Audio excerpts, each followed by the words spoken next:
ঘুমাও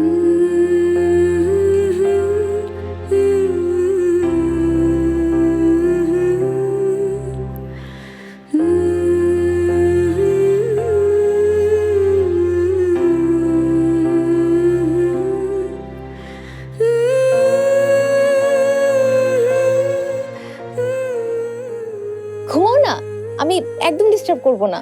রাশা, আমি কারোর সামনে ঘুমাতে পারি না। যদি তোমার জরুরি কিছু বলার না থাকে তুমি কালকে এসো, আমি দরজাটা আটকিয়ে দেব।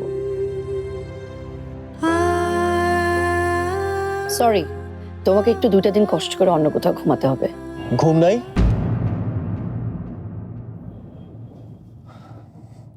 ঘুম নাই?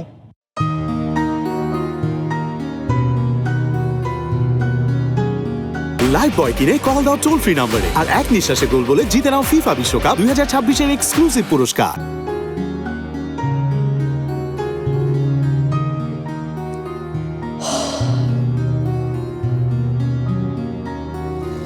রাশা দাঁড়াও।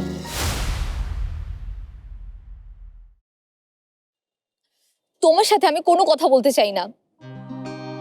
ইভেন তুমি এখানে ছিলা জানলে আমি কখনো এখানে আসতাম না। আর এখন আবার এইটা মনে করো না যে তুমি ছিলা তাই আমি তোমার চোখের সামনে ঘুরঘুর করতেছি।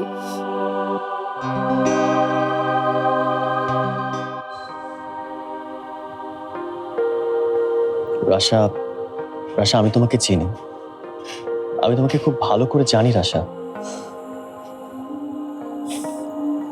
রাশা আই এম সরি, এই পরিস্থিতির জন্য আই এম সরি রাশা।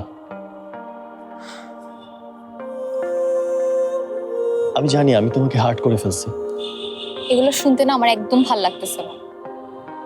তুমি আমাকে প্রথম দিন থেকে ঢালের মতো করে ইউজ করতেছো, আর আমিও এত বোকা যে তোমাকে প্রথম দিন থেকে আমি প্রোটেক্ট করে যাচ্ছি। ইনফ্যাক্ট তুমি আমরা এতটাই পেয়ে বসছো যে বিয়ের মতো একটা সিরিয়াস বিষয়কে তুমি চোখ বানায় ফেলছো। রাশা, রাশা আমি জানি আমি সব মেসড আপ করে ফেলছি। মেঘার উপর রেগে গিয়ে ইউকে ফিরে যাওয়ার জন্য এত এত ডিসপায়ার্ড হয়ে গেছে যে সব দোষ আমার। রাশা, দোষ তোমার না নাহিয়ান, আমার লাগটাই এইরকম। আমার না সবাই অনেক ভালোবাসে, অনেক সহজেই কাছে টেনে নেয়। এরপর আমি যখন তাদের আঁকড়ে ধরতে চাই সবাই আমার থেকে দূরে সরে যায়। এই যেমন তুমি, মেঘা, মাম্মাম। তুমি যখন আমাকে বিয়ের কথা বললা না, আমি অনেক খুশি হয়ে গেছিলাম জানো। ভাবছি কোনো একটা ম্যাজিক হয়েছে আমার সাথে, আমি তোমাকে আমার লাইফে পেয়ে গেছি।